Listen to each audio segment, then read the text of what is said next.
lovely. Thank you so much. Well, thanks so much, everybody, for coming in person today or joining us online.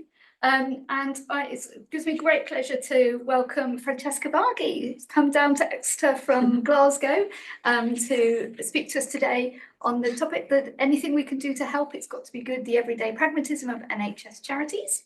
So Francesca is a research associate at the School of Social and Political Science at the University of Glasgow, where she's currently conducting research on the work of contemporary NHS charities as part of a broader Wellcome Trust funded project on charity and voluntarism in the NHS since 1948.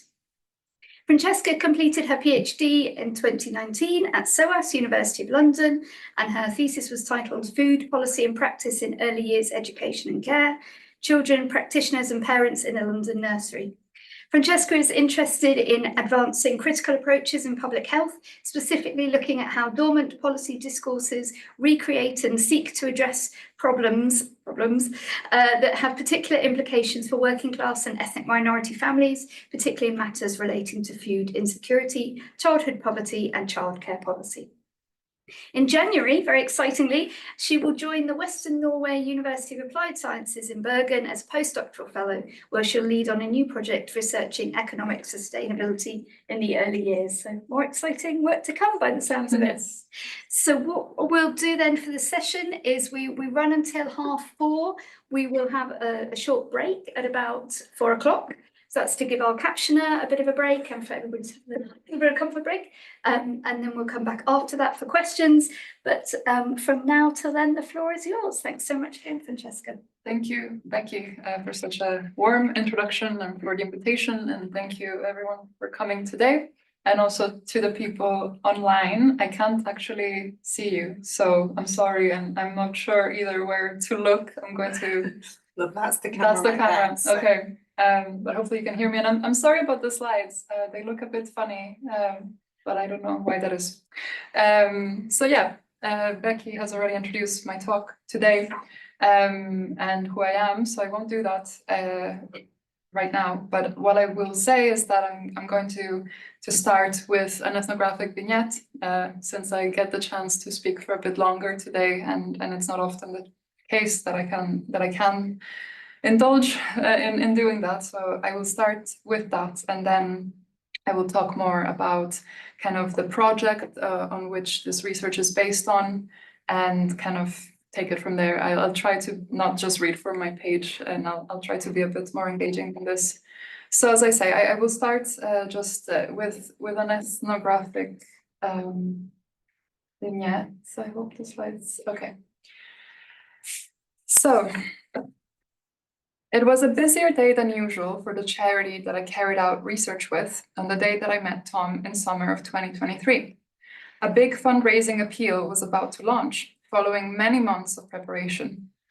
After meeting me for a quick coffee break, Tom would rush off to be interviewed by the BBC in his capacity as head of fundraising at the charity to discuss their new campaign. It had almost been a week since I had arrived in the city, one of the largest in England, and it was exciting to finally see in person the amount of work and initiatives that the charity was involved in. From making cosmetic improvements to the various local hospitals that the charity supports, to funding the salaries of members of the, quote, play team in the Children's Hospital and backing medical research, the scale and reach of the charity's work is undeniable.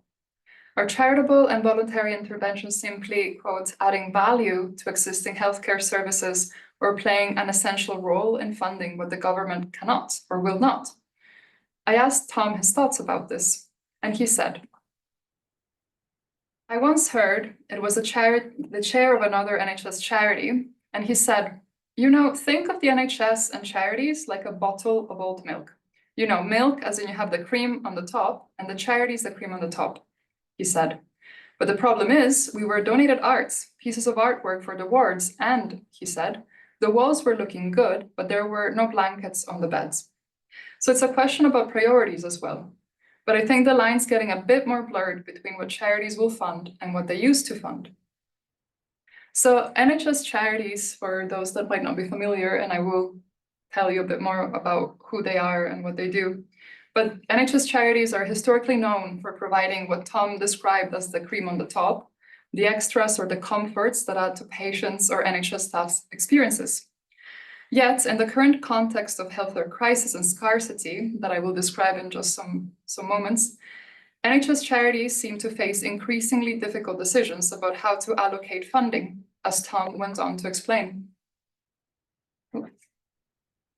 I think in previous NHS trusts that I've worked in, there was a lot of pressure on the charities to provide what I consider to be capital budget. Yeah, it's a challenge and it's symptomatic of the pressures on the NHS. It's well documented what those pressures are. I think it's only going to get worse unless there's significant change in the funding structure of the system. We want more doctors, we want more nurses, that all costs. So where are those funds going to come from? It can't be charitable. Other staff, aside from Tom, expressed this preoccupation with defining the boundaries of their work, both being very careful not to overstate the role of the charity in adding essentials to the local NHS, but also acknowledging that their contributions were no longer limited to putting arts on the walls, like Tom had said. So over the months during which I carried out my fieldwork, the question of what constitutes a healthcare extra or a necessity came up repeatedly, and the expanded role of this charity, NHS charities, and charities generally in the UK signaled the essential part that the third sector is currently playing in supplementing the welfare state. Parallel to this reality, conversations with paid staff and volunteers also revealed that charities are in themselves providing a kind of welfare or safety net to those that volunteer for them. Gemma, the manager of the organization's charity shops, explained that as well as the volunteers who are, in her words, the quote, usual suspects, who are typically white, middle-class, retired people, there was also a quote unquote new demographic of volunteers, people with additional support needs, who are unable to access paid work for various reasons, or who want to improve their confidence or English language skills even, like the many international students that lived in this city. She told me, I've never worked with volunteers before. It's the first time. I've always worked with paid retail staff. So the way in which you speak to volunteers, you manage volunteers, the way you are with volunteers is completely different. I've also found that I've become a bit of a social worker in a way. You have a lot of volunteers that have needs that are more special to them, or you have a lot of volunteers that need that extra bit of care and attention. And we deal with a lot of volunteers that have got health issues, and I've never had to deal with that before, so it's been an eye-opener. Her comment that is in this role she has had to become a bit of a social worker surprised me.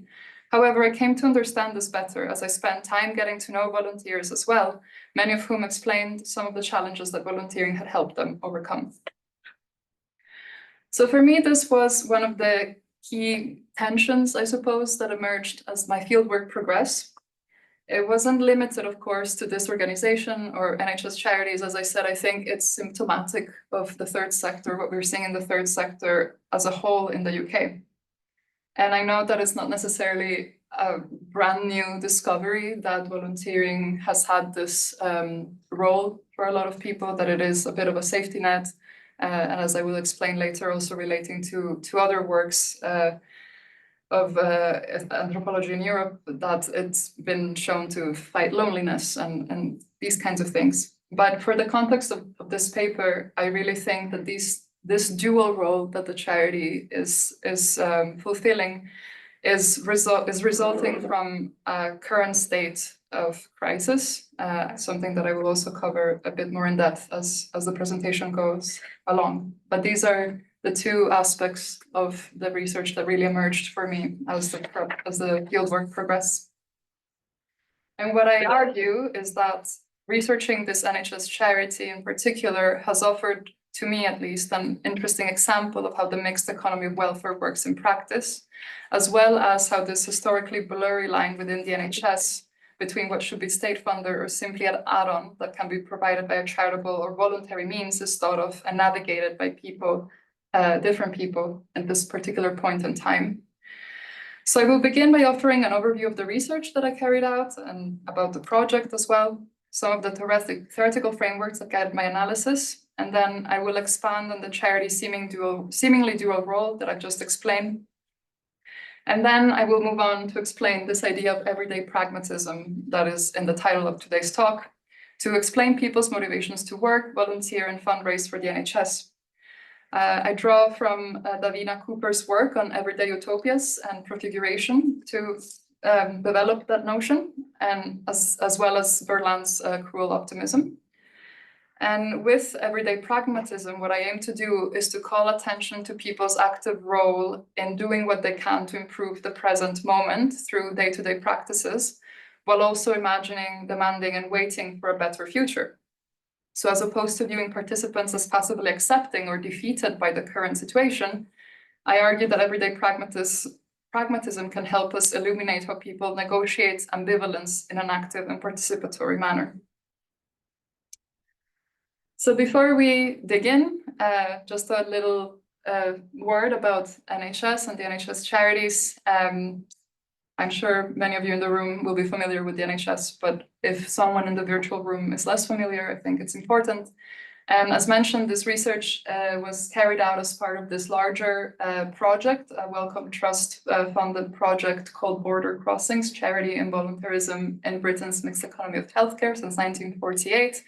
This is a project spanning, I think, at least 4 years now, and that involves academics from University of Birmingham, Strathclyde, Glasgow, and London School of Hygiene and Tropical Medicine.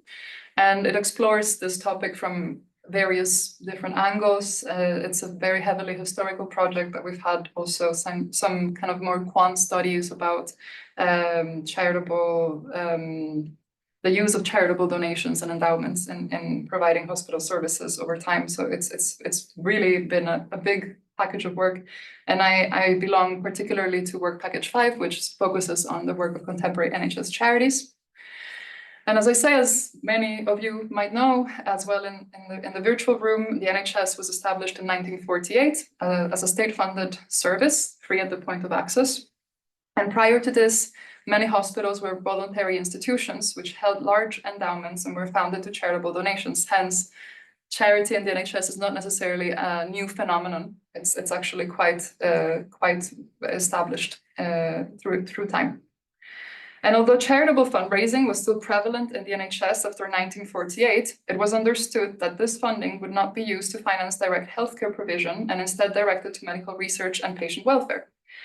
Yet charity and voluntarism in the NHS went through various transformations, and particularly since the 1980s, when the Conservative government at the time eased restrictions on health authorities' ability to raise charitable funds in the NHS via the Health Services Act. So another thing that's important to note is that historically, there are notable disparities still to this day among NHS charity in terms of their scale and reach. Some are large and ambitious organizations, such as the one that I'm discussing today, that raise millions of pounds in charitable income annually. But others are much smaller, have few resources, or may fundraise for causes that are seen as less profitable, like mental health or community health. So that's something important to bear in mind. At the moment, there are about 230 NHS charities, most of which are associated to the umbrella organization NHS Charities Together, which some of you might remember from the COVID-19 appeal. Before it became kind of a more of a national phenomenon through the COVID-19 appeal, charitable fundraising by NHS charities is traditionally much more local. It often focuses on supporting local hospitals or even specific hospital wards. And as again, I'm sure many of you know, there are very numerous ways in which fundraising is carried out, from bake sales to sponsored sports events, and also more creative endeavors like skydiving. There's a range of initiatives that these funds are then spent on, from embellishing hospital environments, improving staff room facilities, distributing care packages for relatives who visit loved ones in hospital, and then much more ambitious endeavors like buying, state-of-the-art medical equipment or building new infrastructure. Aside from the COVID-19 urgent appeal, which raised over 150 million pounds, the NHS charities have also taken fundraising to a national scale through the Big T, which celebrates the NHS's birthday in July.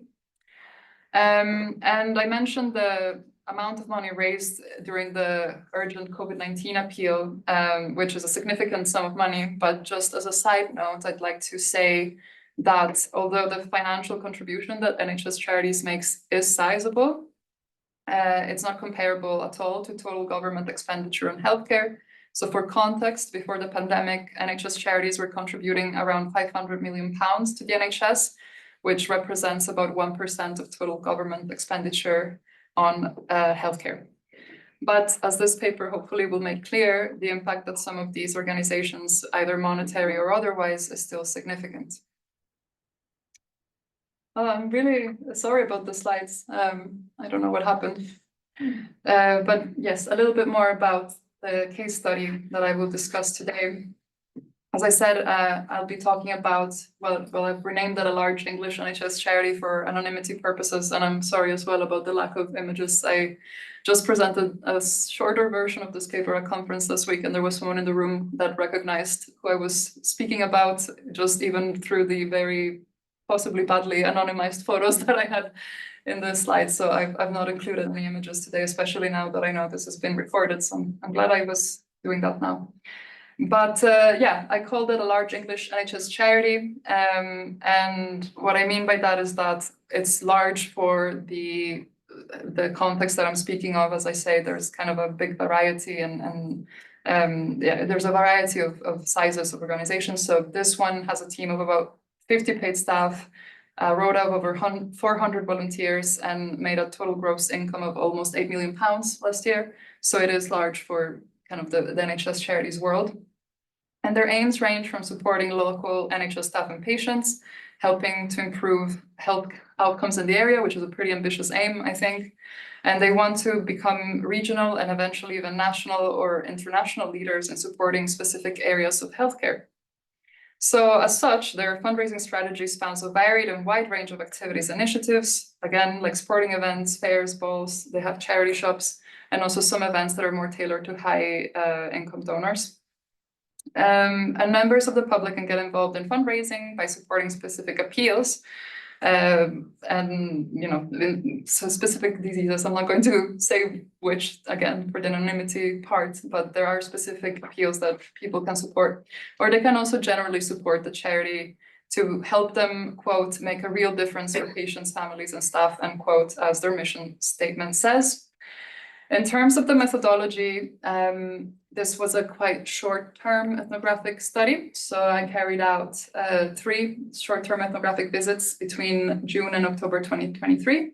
And this involved shadowing staff within the organization and on visits to the local teaching hospitals that the charity supports.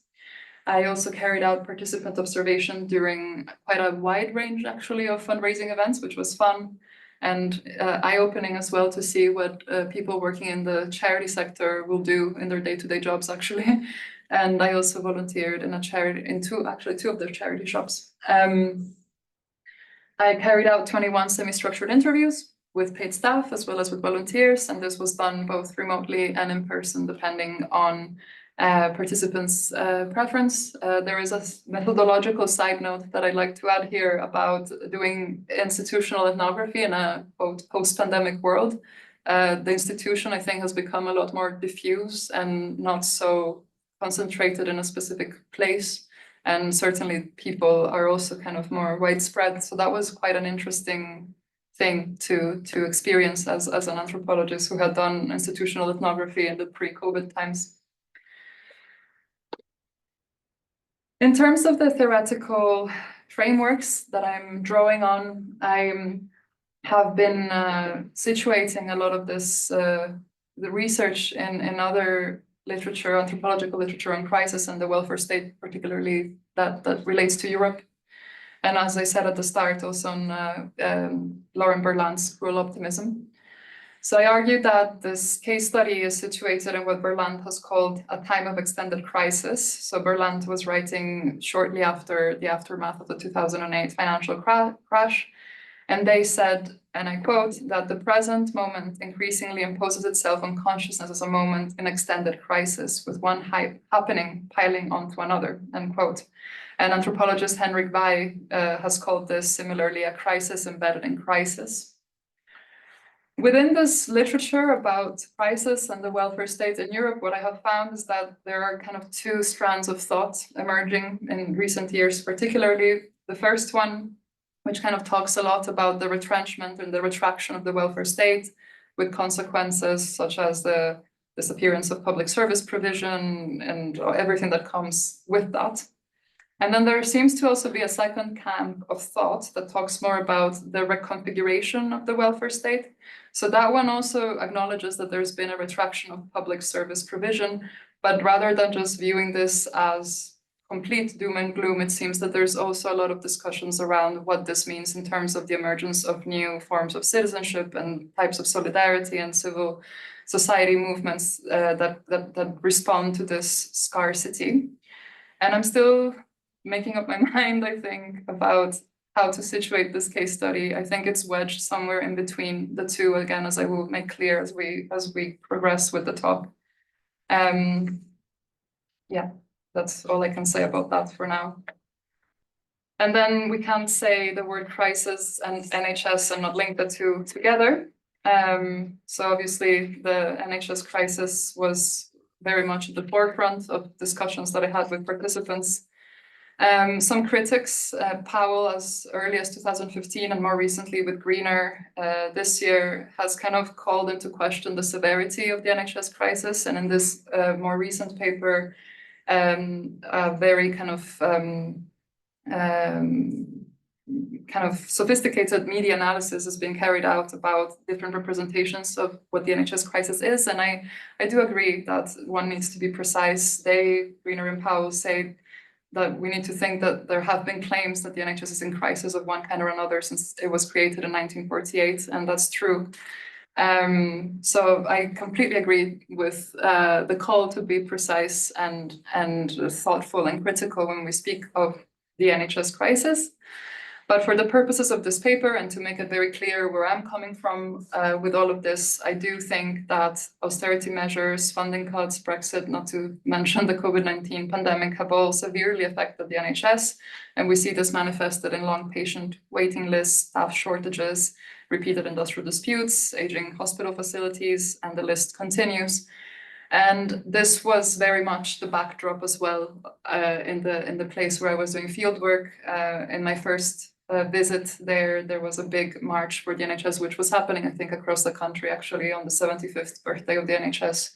And I got handed a Unison leaflet outside one of the hospitals when I was doing a self-guided tour of the different hospitals. So I think this is important, and it's very much the context that the narratives that I will share with you today are situated in.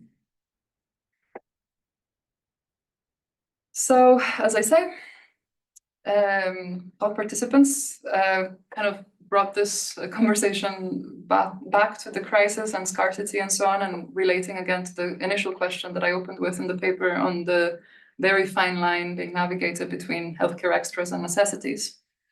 And what I found was that all participants, whether they were paid staff or members of the public, expressed feeling ambivalent about charity and voluntarism in the NHS. Many said that perhaps NHS charities should not exist at all, but that charitable and voluntary intervention was really needed because otherwise the already existing crisis in the NHS would only worsen. And again, here a little parenthesis, methodological or reflective, so to speak, that I also walked into this research with quite a lot of ambivalence. I was quite aware of the visceral reactions I was having to some of the things that were narrated to me as extras rather than necessities. Things like comfortable chairs for patients that were undergoing chemotherapy. To me, full disclosure, I think that's an essential thing, that's not an extra. But these were nonetheless being funded by the charity, for example, or even I mentioned at the start, the play team in the Children's Hospital. I don't think that's necessarily an extra. I think that probably really contributes to the smooth running of essential care that patients are receiving. And so I came into the project very aligned with kind of wider literature that problematizes charity, and that kind of points out to how it doesn't necessarily lead to more solidarity, and it kind of helps to cement certain status quos. However, again, as it will become clear, I think, as I progress with the talk, I was also, once I was there, I was finding myself quite moved and persuaded by what people told me about their work and why they were doing it. And so I've had to reassess a lot of my own ambivalence towards this, as I think people that were in the field were doing on a day-to-day basis. So paid staff in particular, as I said at the start, needed to be very careful not to overstate the role of the charity in adding essentials to the local NHS, but at the same time recognizing the really essential contributions that they were making. For example, Grace, the charity's volunteer coordinator, told me that I think whenever you work in the charity sector, whatever charity it is that you're working for, the ultimate goal would be that the charity didn't exist.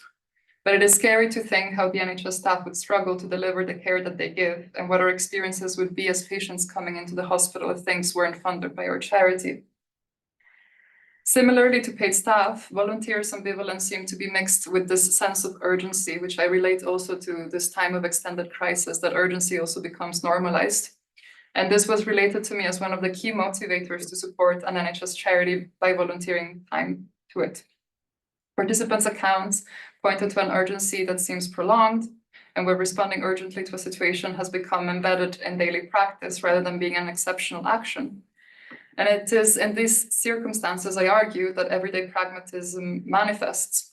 Participants' narratives and practices, to me, did not suggest a passive acceptance of the NHS crisis, but a motivation to act in the present that was not antithetical to imagining or demanding a better future, even though it might seem that supporting a charity might be antithetical to imagining or demanding an NHS that doesn't rely on charity to run effectively. And this was very, very well articulated, I think, by a volunteer called Maggie, who volunteered with the charity in different capacities, who told me, I'm very cross at this government, and this was, of course, pre-election. This was a Conservative government, particularly is underfunding, to my view, the NHS. So part of me is cross that charities have to have a role in funding the NHS. But on the other hand, I feel it's my responsibility, really, to contribute wherever I can. And I've got the time and the ability to make a contribution, so I will do that. And I will try to make my political voice heard at the next election. So supporting the NHS was certainly a key motivation for all volunteers I spoke to. And as I say, this was a way to, I think, not passively accept a situation that they were unhappy about. But however, as I noted at the start, helping helped as well. So that was a second motivation, I think, that drove a lot of the volunteers that I spoke to be volunteers with this charity. And I suspect maybe like this person that I renamed Maggie was volunteering with a lot of different organizations. She called herself a serial volunteer, I think. I'm still teasing out this idea that the NHS charity is a welfare service or safety net of sorts, because so of course, as I said at the start, there were some volunteers who perhaps had additional support needs that might have needed a personal assistant. And we know now that the care sector is seriously understaffed, and perhaps this is a way to absorb that lack of support. But a lot of volunteers also just spoke to me about really severe mental health issues that were keeping them from being part of the workforce, or that had been very badly treated in their previous jobs. So it's not just about the lack of welfare services, perhaps, but also just the cruelty of precarious working conditions that we see nowadays. So perhaps I need to be a bit, speaking of being precise, I need to be a bit more precise with this distinction that I'm trying to make, but I wanted to add that as a side note. So in terms of the second motivation about, helping. This was an unexpected finding for me as the fieldwork progressed. And nonetheless, I know it's not a very novel finding. So I know that it resonates with work that's been carried out in other contexts, like Lisa Malki's research with Red Cross volunteer friends in Finland, for example, or Andrea Muelbach's ethnographic account of socialist and Catholic volunteers in Italy, which is a very well-known text nowadays. For example, the community of elderly knitters that Malki encounters in her ethnography take part in the, quote, worldwide helping of the Red Cross, and their craft works are made in aid of others. Pardon me. However, Malki notes also that, quote, helping helps, and that it can enable forms of sociality and conviviality that may in turn offer some degree of protection against loneliness, social isolation, and asocial time, end quote. There is further dignity in giving, Malki says, and in making things with one's hands. And that was also something that kind of came up a bit in my fieldwork. I met one volunteer who upcycled clothes and made them into handbags, and upcycled jewelry that she found in other charity shops. interestingly. So I think that definitely resonated a bit with what I was seeing in the field. And importantly to this paper's discussion, Malki describes some of the loneliness and isolation that her participants experience as a, quote, crisis of ordinariness. So no longer exceptional, but rather embedded in their everyday lives. And in Muelebach's work, similarly, volunteers, quote unquote, relational work is enacted as a dual act of care. Care for the self is achieved through caring for others. However, also in this ethnographic example, we see that voluntarism is rooted in crisis, being, quote, part of a much larger resignification of the meaning of work in a Europe confronting the specter of growing unemployment rates and the growth of an increasingly precarious low-wage labor market, end quote. So for some of the people I met, helping the NHS in its time of crisis was a motivating factor to volunteer, yet other crises also emerge in their accounts as reasons for them taking on these roles. As I just mentioned, mental health emerged as a particularly prominent topic among participants, and on occasion it was even related to me as a matter of life or death volunteering. This was the case for Tessa and Robert, for example. Tessa, who had volunteered in one of the charity shops for almost 2 years, recounted a traumatic experience that had impacted her ability to work and volunteering as part of her recovery. So she told me, I always used to pop in here, the charity shop, and I always liked the atmosphere because they were always laughing, the staff and the volunteers.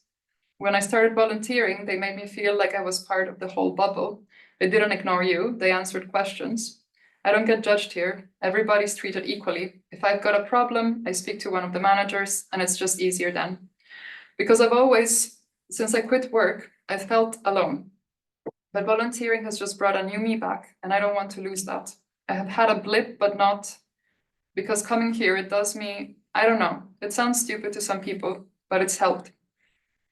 And another volunteer that I've named Robert shared a similar story about overcoming a period of bad mental health and his motivation to, quote, give back to the NHS, to thank the NHS. That was also a very prominent theme.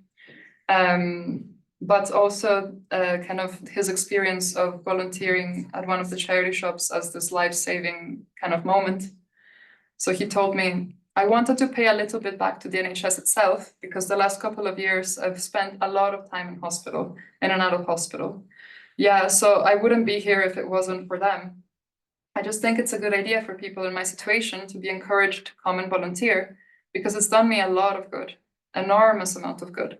It's been a lifesaver for me, really. I'm not being over dramatic. It really has. The place I was in was a very dark place. And if it wasn't for the charity shop, volunteering staff, and the management, I wouldn't have been here. So in exploring this kind of dual role that I've argued exists that this charity plays in supporting healthcare and also as being this kind of welfare service or safety net for those who volunteer for it, I think that we can argue that organizations like these are not simply providing the cream on the top that we heard about at the start. And this can be said, again, not just of NHS charities, but of the third sector as a whole, I think, where in the last decade, particularly, we have seen an expansion of charitable intervention in a lot of areas from social care, housing, debt management, food, and so on. And some authors like Cohen and Bach, for example, point to this pattern as a retraction of the welfare state, as I said at the start. Evidence that, quote, the consequences of austerity have gone beyond short or even medium-term material impact. They have revealed the long-term incapacity of the state to confront urgent problems, end quote. But others like Clark and Parcel suggest that, quote, the resurgence of charity in contemporary poverty governments is more than just a mere crutch for welfare state retrenchment. It is also mobilized for its own sake because it is seen as enacting a mode of sociality that has long been at the heart of liberal conceptions of what society is and how it should be organized, end quote. Hawke and James similarly contend that this reconfiguration of the welfare state has, quote, produced new forms of ethical relationships, end quote. And I think this is, unless I've done a terrible reading of it, I think this is also what Muelebach's core argument in the moral neoliberal is. We may view charity and voluntarism, and particularly the public's engagement in these spheres of activity, thus not only as a response to diminished state involvement, what Nicholas Rose has termed, quote, governing through community, but also spheres of activity where hope can be generated and sense can be found in this moment of extended crisis that I have been describing. And this is where I started to think a bit about this idea of everyday pragmatism as a motivation to act in the present moment, where urgency has become, in Van Dijk's words, ordinary action, where practices that might seem antithetical to animating structural change are implicating in imagining a better future, and new forms of citizenship and social solidarity, as mentioned earlier, can perhaps emerge. As I said at the start, I've drawn quite a lot on Cooper's work on everyday utopias and prefiguration to think of this everyday pragmatism. In Everyday Utopias, Cooper describes the everyday as defined by, quote, a pragmatism oriented to survival and to doing the best one can, of establishing, promoting, and maintaining internal rules, systems, adjudicative structures, and etiquette conventions, and which points to an ethos of getting things done, end quote. That was very much also at the heart of what a lot of the people I spoke to were getting at, that something has to be done. And in her later work on prefiguration, she contends that this involves, quote, enacting desired economic, social, and political changes rather than awaiting the right time, end quote. So this orientation towards acting in the here and now was very much put into practice, I think, by both paid staff and volunteers. For example, when discussing a recently launched capital appeal to build a new hospital infrastructure, Kate, one of the charity's engagement officers, told me, the capital appeal is launching. It'll take forever to build, like these things do, but the fact that it is coming is really exciting. But one thing on that is that we were, for a while, things were being put on hold because, oh, well, we're getting a new building. When we get the new building, but we've now come to the understanding that actually it's going ahead. It's going to be open in what, 10 years? Something like that, 7 years, 2030, I think they're saying. That's still 7 years of patients coming through these current doors. So we still need to be making their experiences as good as possible. So Kate's comment that patients' experiences need to be as good as possible presently and in the next years before the new infrastructure is built, I think exemplifies this prefigurative disposition that Cooper has developed in her own work.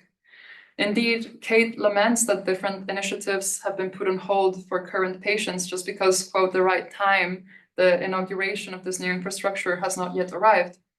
The question of the scale of charitable intervention did not seem to matter much in these considerations in the end. Acting in the here and now could be something small, like making care packages for NHS staff, or something much more ambitious, like building new infrastructure. So it seemed that it's not necessarily about scale, but about doing. And in the words of Laura, a charity shop volunteer that I met, the things that the charity do tend to be things that the NHS just can't afford, like perhaps trialing new equipment. They also help staff to have an easier time of doing long shifts and things like that. So we have things like the occasional parcels for them. From my perspective, I just think that the NHS itself is probably struggling more than a lot of things in terms of the country and where the money is going. So I just think that anything we can do to help, it's got to be good. So returning to this initial question of whether NHS charities provide healthcare extras or necessities, I think the answer for many of the people that I met seemed to be that the NHS charities currently do both. And also perhaps, as I said just now, that maybe this does not ultimately matter because any help that the NHS gets has got to be good. However, unlike in Cooper's Everyday Utopias, I think it would be difficult to argue that NHS charities create spaces where radically different alternatives to the status quo are being generated. And for maybe those of you that are not familiar with Cooper's work, she developed this idea of Everyday Utopia by spending time in a few different, I think it was 5 or 6 different kind of radical alternative spaces. So an example was a lesbian bathhouse in Toronto, Speaker's Corner in Hyde Park, which maybe some of you might be familiar with, public nudist communities, and equality governance in English local councils. So quite progressive, or I don't know if progressive, but anyway, quite radical spaces. And I don't think NHS charities are necessarily as radical as a lesbian bathhouse in Toronto. But I think, as in her later work on transformative state publics, people who work, volunteer, and fundraise for NHS charities are not necessarily dissenting. They are, in Cooper's word, publics that take less obedient shapes, but whose practices might still align with state desires. This is not to say that the possibility of imagining and/or demanding change is non-existent in these communities. As Cooper notes, quote, progressive and radical publics are always caught up with the state, but this relationship can be politically productive. The seemingly paradoxical relationship is key in discussions where the reconfiguration rather than the retraction of the welfare state is examined. It also contextualizes the ambivalence I have mentioned in the paper, and which is evident in other ethnographic accounts of charity and voluntarism in Europe. Muellebach, for example, describes the mobilization of morality in neoliberal Italy as, quote, the very vehicle through which subjects get drawn into processes they might not be in agreement with, yet that also allow those uneasy or explicitly critical of neoliberalization to render novel practices of citizenship meaningful and graspable in their own terms. And if morality operates as a palliative, then not in the sense of allowing for an escape from bitter realities, but on the contrary, as a means to attempt to build practices of insubordination in opposition to these realities, end quote. Similarly, in the UK context, Cloak and colleagues describe food banks as, quote, ambivalent spaces of care, where voluntarism should not be read as an uncritical endorsement of charity, but as sites that will usually represent a complex amalgam of ambiguous and contradictory dynamics involving charity, solidarity, and civic spirit. So the contradictions described in my ethnography and these texts that I've just quoted, I think, can also be understood following Berlant's definition of cruel optimism as, quote, the condition of maintaining an attachment to a significantly problematic object, end quote. And again, I'm thinking through this still, and I would welcome people's feedback on this particular point, actually.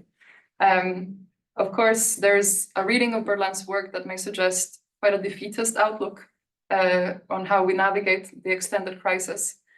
But I think their work is also preoccupied with illuminating how people make sense of and organize their present. So cruel optimism, they contend, is also a scene of negotiated sustenance that makes life bearable as it presents itself ambivalently, unevenly, and coherently. They also describe a lot of their this idea of cruel optimism as practices of world making, of making sense of what is happening. So I think charity seems to have acquired this cruel optimist quality as different crises expand, interlink, and become further entrenched. The NHS charities work and other charitable interventions are imperfect solutions or piecemeal fixes that genuinely seek to redress inequalities, but are deeply constrained by structural issues too. The people I met over the course of my fieldwork, however, did not seem deterred by this reality. While constantly navigating the question of what should or should not be charitably funded in the NHS, paid staff ultimately sought not only to improve present NHS patients and staff experiences while hoping for a better future, but also created a supportive community for volunteers. Some volunteers, similarly motivated by the aim of supporting or thanking the NHS, also found that volunteering provided a sort of safety net for them, a space of cooperation and safety. So read like this, charitable intervention in the NHS might be understood, in Berlant's words, as a stubborn refusal to give out, so that optimism might not be cruel at all, but the bare minimum evidence of not having given up on social change as such, unquote.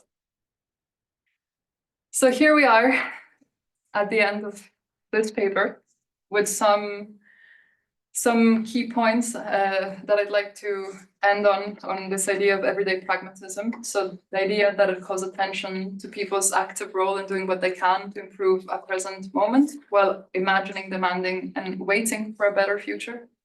And I hope that I've illuminated how people navigate ambivalence in an active and participatory manner. And indeed,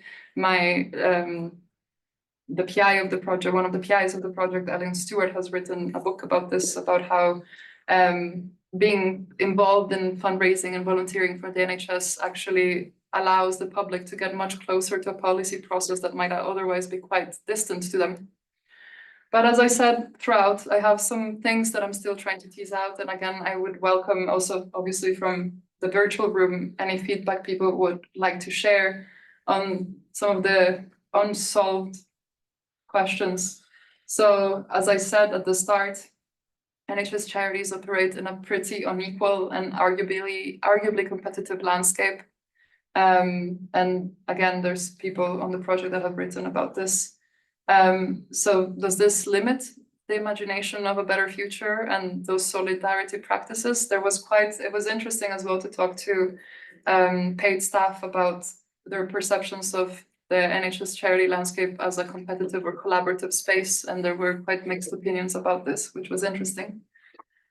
I think the question of prices and scarcity allowing for this reconfiguration of the welfare state is still unresolved for me, and I would like to open the floor to any insights about that. For me, it's an unresolved question as of yet.